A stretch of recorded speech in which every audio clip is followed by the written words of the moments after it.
Elsinta Semarang News and Talk.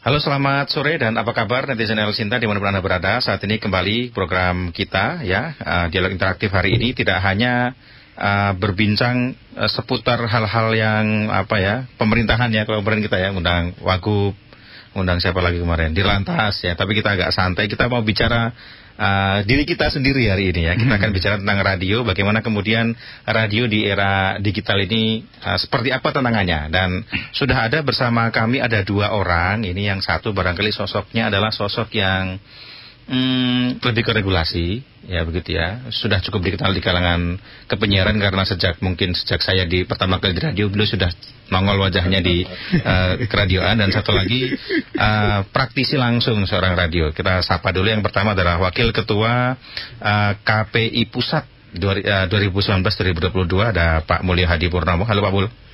Halo, Assalamualaikum warahmatullahi wabarakatuh. Waalaikumsalam warahmatullahi wabarakatuh. Suaranya udah kayak penyiar banget ya.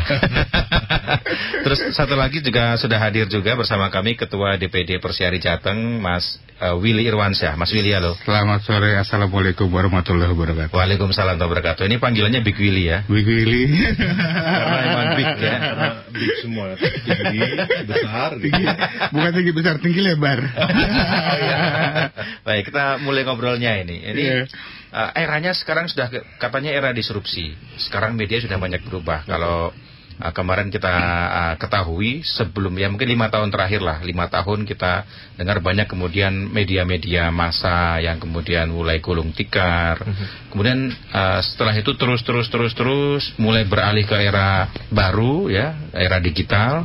Tapi ternyata di era digital, platform-platform digital, kemudian bahkan Google sekalipun banyak mem-PHK orang dan lain sebagainya. Ini artinya ada satu era yang bisa dikatakan oleh sebagian kita, di antara kita ini, era apa ini sebenarnya? Nah, saya mau tanya dulu ke Pak Mas Mul ini. Mas Mul, kira-kira kita sedang menghadapi era macam apa, terutama untuk untuk radio kira-kira? Iya, memang kalau kita perhatikan sekarang ini kan tren pendengar radio menurun sangat drastis ya. Iya. Kalau televisi juga sebetulnya menurun sangat drastis, tapi kalau dibandingkan dengan media yang lain, radio memang konsumsi masyarakat terhadap radio itu sangat kecil. Kalau di Hotsuite itu menyebutkan sekitar 37 menit lah konsumsi radio gitu ya masyarakat. Rata-rata di angka itu. Kalau televisi kan masih di angka 2 jam 50 sekian menit, dibandingkan dengan internet itu yang jumlahnya 8 jam lebih, itu memang sangat timpang ya, sangat timpang. Tetapi saya melihat bahwa angka itu mudah-mudahan sih malah justru naik. Angka itu tidak kemudian akan terus menurun gitu. Bagaimanapun juga sekarang konsumsi masyarakat stuck di angka 37 menit itu. Saya terus berharap untuk kemudian bisa tumbuh gitu kan. Karena pendengar radio kan sekarang beralih. Kalau dulu kan orang di rumah, kemudian di bengkel, di kantor-kantor gitu. Karena sekarang sudah beralih gitu kan. Mereka yang mendengarkan radio adalah orang-orang yang berada di mobil. Dulu itu orang masih mendengarkan musik itu melalui MP3. Sekarang orang jenuh. Makanya kemudian ada sesuatu yang harus diberikan oleh teman-teman radio kepada pendengarnya. Adalah informasi menurut saya. Maka pilihan Elsinta ini menjadi salah satu yang menurut saya sangat keren. Meskipun tanpa ada lagu tetap bisa eksis dimanapun eksis, dan selalu menjadi barometer, salah satu barometer bicara tentang informasi dan berita. Dan radio yang lain juga harus kemudian melirik hal itu. Memang platform media online itu sekarang begitu gampangnya dibuka di handphone. Tetapi saya rasa tidak semua orang membaca apa yang ada di handphone itu. Nah, bergantung dari kesukaan. Kalau suka makanan, suka masakan, suka berita politik dan sebagainya. Kalau radio bisa di antara sela-sela lagu itu bisa menyisipkan informasi-informasi terkini, menurut saya masyarakat akan semakin merasa ketagihan, dan itu pelan-pelan akan kemudian meningkatkan kembali. Buktinya MP3 sekarang sudah tidak banyak didengarkan, meskipun sudah ada Spotify, sudah ada Juke gitu ya. Orang juga ya mendengarkan hanya musik itu juga menjemukan. Meskipun bisa selalu baru, harus ada informasi. Jadi menurut saya tantangan kedepannya memang harus dilihat bagaimana kemudian mensiasati ini. Di samping seperti El Sinta lakukan kan, kalau El Sinta sih memang gagah dari dulu ya, sudah ada televisinya, meskipun belum, mohon maaf, belum tergarap dengan baik gitu kan ya. Tanduknya sudah ada ya Pak ya? Tanduknya sudah ada, bersiaran di Jakarta itu sayang nggak dimaksimalkan itu televisinya yang ada di Jakarta. Kemudian ini podcastnya juga, dan orang selalu bicara tentang radio, informasi radio, nggak ada lain kecuali El Sinta. Begitu ya, terima kasih Pak Mul. Ini satu pujian, tapi jangan sampai kita terbang tinggi. Saya bukan karena saya sedang bicara di El Sinta, ini fakta. Oh begitu ya. Ini fakta. Oke, baik. Saya coba ke Mas Willy. Mas Willy tadi disampaikan Pak Mul, pendengar radio menurun drastis. Dan bahkan tadi sampai 37 menit loh. Kita kalah dengan TV yang mungkin barangkali 2 jam. Betul. Apakah seperti itu sebagai praktisi penyiar ini? Kalau bicara realitanya iya. Realitanya iya. Tapi kemudian ketika pendengar radionya sudah menurun, era sekarang pendengar radionya sedang mulai bangkit lagi. Sedang mulai bangkit lagi.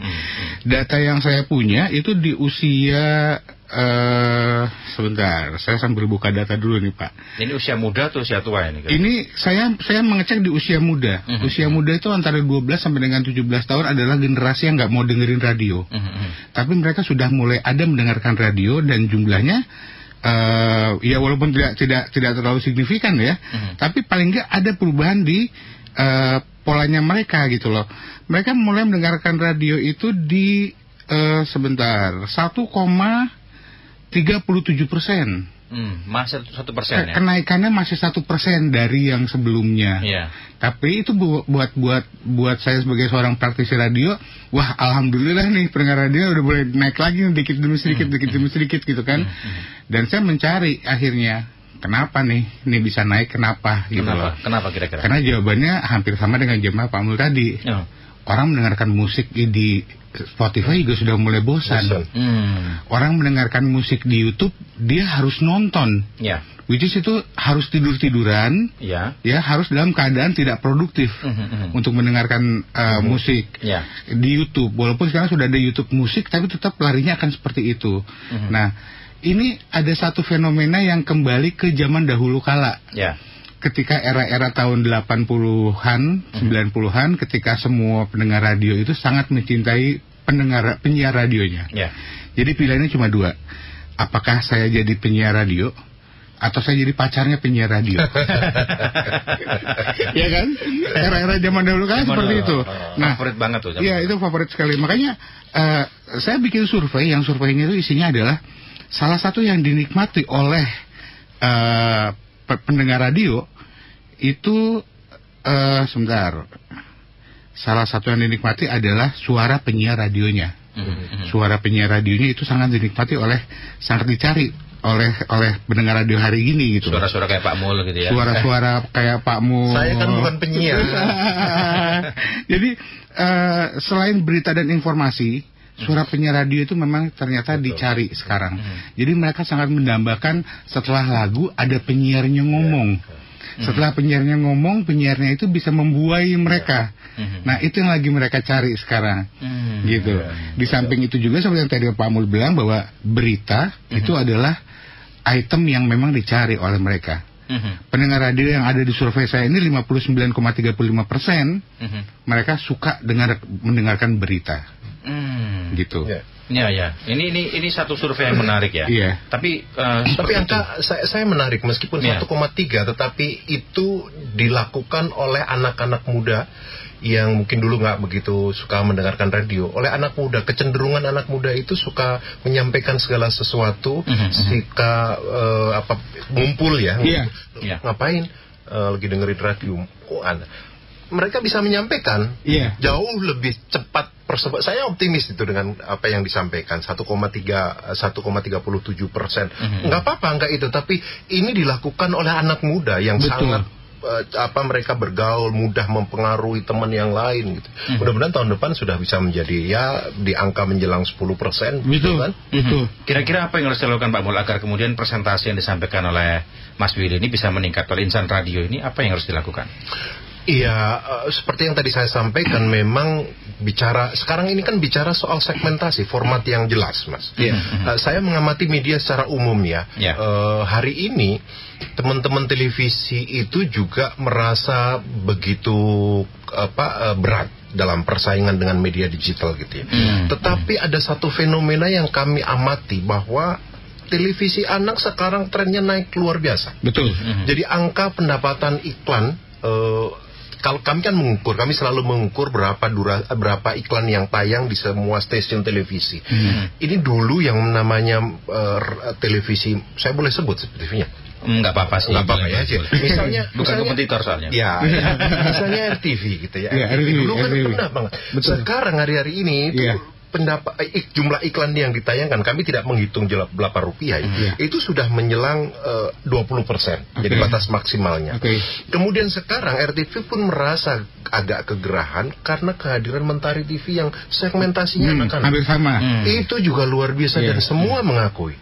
Maka kemudian sekarang juga ada TV-TV yang lain yang mencoba untuk Viva, itu yang tadinya mohon maaf itu Sport TV, sekarang mengalihkan menjadi VTV. Lebih ke anak-anak juga. Formatnya juga cenderung sekarang mau coba untuk menjajaki program anak-anak, coba dimasukkan di sana. Itu kue yang sangat luar biasa yang kemarin belum diperhatikan. Jadi artinya ada sesuatu. Lagi Mas, ini dulu itu orang tidak pernah percaya bahwa namanya TV berita itu akan bisa eksis. Dulu nggak percaya lah, mulai bersiaran di Jakarta, terus kemudian di Bandung gitu kan, nggak percaya kalau akan bisa eksis. Orang Indonesia itu sukanya hiburan. Ternyata apa sekarang? Semua televisi kan sekarang, kita sudah sebut lah, awal dulu ada Metro, lalu kemudian ada disusul sama Kompas saja, sempat kemudian beralih dari TV dengan format begitu, sekarang murni menjadi TV berita, lalu kemudian ada iNews TV, lalu kemudian ada TV One, kemudian CNN berani masuk. Yang lain menurut saya, nah artinya bahwa masyarakat kita itu memang sudah tersegmentasi. Kita harus memberikan sesuatu itu segmented. Kalau enggak, pasti akan ditinggalkan. Kalau sudah itu, maka harus fokus dengan perempuan misalnya. TV perempuan ada yang mencoba untuk bermain-main di segmentasi perempuan. Tapi menurut saya kurang serius, mungkin juga modalnya perlu disupport sama Mas Willy kali ya. Kita bangun gitu. Menurut saya itu anak muda sekarang itu, mohon maaf, Moji, dia olahraga sekarang booming dari Piala Dunia itu. Dia merasa bahwa rating mereka itu sudah bisa posisinya mengalahkan beberapa televisi, kadang-kadang bisa sampai posisi ratingnya di 5 besar itu. Itu luar biasa. Dia ngambil segmentasi anak muda dan olahraga. Moji. Nah, radio menurut saya El Sinta ini memang harus terus konsisten gitu ya, untuk tetap mempertahankan radio berita gitu. Ini harus terus, karena sekali lagi orang dengarkan radio sekarang lebih banyak di mobil, bisa produktif sambil nyetir. Yang akan terganggu harus nonton gitu, bisa-bisa nabrak kalau yang ditonton adalah televisi. Menurut saya itu, Mas. Yang cari informasi sebenarnya ya. Tapi tidak hanya El Sinta sebenarnya ya. Ada radio-radio lain yang kemudian di luar sana, di daerah-daerah yang dia kebang-kempis dalam membangun radionya sendiri. Kira-kira bagaimana Mas Willy melihat hal ini? Apa yang harus dilakukan? Kalau tadi Pak Mas Mul menyampaikan sudah harusnya tersegmen nih. Tapi kan tersegmen saja tidak cukup. Apa yang perlu dikembangkan lagi kira-kira? Seperti yang tadi dibilang sama Pak Mul, radio harus tersegmen, itu betul. Betul sekali. Cuma sekarang segmentasi seperti apa yang mau dibangun oleh radio tersebut? Maka radionya harus melakukan riset. Audiensnya di luar itu seperti apa? Kebanyakan radio dia sudah terbiasa dengan establishnya dia, dan dia merasa berada di titik aman. Jadi jalan radionya ya begitu terus gitu loh. Sementara era sekarang ini sudah berubah. Di mana masyarakat itu taunya YouTube, ya kitanya harus bisa berinovasi mendekati ke YouTube. Gitu. Jadi kita harus bisa keluar dari dunia prasejarahnya kita. Kita harus berhenti jadi radio yang dinosaurus. Kita harus menjadi radio yang hari ini. Hari ini seperti apa sih pola pendengar radio kita? Nah, itulah kita ikuti. Jadi bukan pendengar yang kita paksa untuk mendengarkan kita, tapi pendengar yang kita yang kemudian mengikuti kemana arah pendengar. Betul. Hari ini harus seperti itu. Hari ini harus seperti itu. Karena terus terang sekarang era disrupsi ini membuat banyak usaha yang akhirnya tadinya menjadi kiblat atau pionir pelanggannya, sekarang berbalik. Sekarang berbalik. Mereka kayak nggak punya taring gitu loh. Sehingga banyak sekali perusahaan-perusahaan yang akhirnya, mohon maaf kata-katanya agak sedikit eksplisit ya, melacurkan diri untuk bisa mendapatkan customer. Gitu. Mereka rela melakukan apa saja untuk bisa mendapatkan customer. Memberikan harga murah, memberikan harga diskon dan lain sebagainya, banting-bantingan dan sebagainya, demi mendapatkan customer. Pun itu sebetulnya mungkin salah satu yang dilakukan oleh radio, tapi dengan cara yang berbeda, dengan cara yang lebih elegan, membuat format radio menjadi lebih baik sesuai dengan pendengarnya. Artinya gini, kalau pendengar radio saya sekarang lebih suka nonton YouTube, maka saya harus ditonton oleh mereka. Kalau pendengar radio saya ternyata lebih suka dengerin podcast, maka penyiar saya harus bisa bersiaran seperti di podcast. Dan itu dituangkan ke dalam Spotify atau apa segala macam. Sehingga akhirnya kita pun ada di dunia seperti itu. Akhirnya radio itu sendiri jadi secondary. Jadi secondary objek. Primary objeknya kita pindahkan. Radio yang bisa ditonton dan radio yang bisa didengar di podcast. Tetap radio. Terakhir, opsi ketiganya adalah mereka yang mendengarkan radio secara analog di rumah. Karena biar bagaimanapun juga sekarang sudah era digital, streaming sudah mulai jalan di mana-mana. Kalau kita terus bertahan di era digital, maka kita akan jadi dinosaurus yang hidup di tengah-tengah gedung tinggi. Itu akan susah sekali. Akan susah ya. Betul. Memang sebenarnya inovasi. Dan itu sudah dilakukan oleh sebagian besar insan radio. Betul. Sudah banyak radio-radio yang ketika sedang siaran mereka live juga di YouTube, live juga di Instagram. Akhirnya yang mereka grab adalah bukan hanya pendengar radionya, tapi penonton radionya. Dan itu menambah aset pendengar radio. Asetnya jadi bertambah. Kalau mau kita jualan ke klien sekarang, selain dari data-data Nielsen misalnya gitu kan, ada data-data streaming yang kita bisa jual sama mereka. Followers kita sekian. Ini loh YouTube kita subscribernya berapa. Kalau Anda beriklan di tempat kita, Anda akan mendapatkan benefit 1, 2, 3, 4, 5. Jadi banyak benefitnya akhirnya. Gitu. Itu yang kita lakukan Bang sebenarnya ya. Tapi berapa sekarang followernya? YouTube-nya belum banyak Pak. Tapi kalau Instagram sudah ribuan ini ya. Kalau El Sinta itu sudah sekitar berapa ya di internetnya? Ada sekitar 1000-an lebih. Cakep. Nah, kalau yang itu Jawa Tengah apa? Yang Jateng. Kalau yang nasional sudah ratusan ribu ya, cukup banyak. Saya mau bertanya ke Pak Mul ya. Ini karena Pak Mul kan lebih ke penyiaran, lebih banyak berinteraksi dengan para profesi penyiaran. Ini kira-kira yang disampaikan oleh Mas Willy ini apakah sudah dilakukan oleh mereka terutama insan radio ketika bertemu langsung dengan para insan radio ini Pak Mul? Beberapa saya lihat sih memang sudah mencoba untuk menggabungkan beberapa platform sekaligus, tidak hanya bersiaran dengan cara didengarkan dengan cara secara analog saja, tapi sudah itu streaming itu sekarang sudah menjadi satu keharusan. Nggak boleh kemudian kita membatasi hanya bisa disiarkan dengan pesawat yang konvensional, tapi bisa didengarkan juga di handphone, bahkan juga sampai ke luar negeri gitu kan. Dulu tidak pernah membayangkan. Saya ingat ada satu iklan radio di Semarang itu membayangkan mendengarkan radio di Hawaii gitu. Mana bisa gitu kan. Namanya juga mimpi gitu. Sekarang kita bisa mendengarkan El Sinta mau dari manapun di Mekah, di Amerika juga bisa gitu ya. Nah, beberapa itu sudah mencoba untuk melakukan diversiasi atas cara bersiaran. Kalau kita melihat misalnya tadi Mas Willy bicarakan ini dipakai sekaligus sebagai podcast ya. Kita bisa misalnya ngelihat Deddy Corbuzier itu kan begitu banyak followernya ya, sampai 19.000, hampir 20 juta, hampir 20 juta gitu ya kan. Paling banyak kayaknya. Paling banyak gitu ya. Ya karena dia memang pinter mengangkat isu-isu penting gitu ya. Salah satu yang sering kali dipakai itu kan yang agak diobo-obo itu kan KPI itu kan kemarin bicara soal Fajar Sad Boy ya. Meskipun dia terpaksa harus lakukan secara monolog, tetap dilakukan oleh dia. Dan meskipun juga udah pernah undang KPI belum itu? Oh, sudah datang. Meskipun juga yang disampaikan nggak tahu itu sengaja atau nggak sengaja dia bikin sequel lagi begitu. Tapi setidaknya dengan memotong pasal yang disampaikan nggak lengkap, nanti biar KPI kemudian membalas, lalu kemudian juga dia akhirnya kan juga muncul lagi kan itu seri yang berikutnya bicara tentang Fajar Sad Boy KPI begitu. Padahal KPI juga tidak bisa nih ya, sebenarnya tidak bisa mencengkram yang online ini kan sebenarnya. Enggak, belum ada regulasi yang bisa mengatur keberadaan kecuali undang-undang ITE, dan itu juga sifatnya pasif ya, menunggu aduan dari masyarakat. Iya, betul. Tapi saya mau tanya sama Fajar Sad Boy, terus gimana tanggapannya KPI? Singkat karena waktunya ini ya. Oh, yang kalau itu kan nggak ada. Dia nggak cerita soal bagaimana percintaan yang dilakukan oleh Fajar Sad Boy.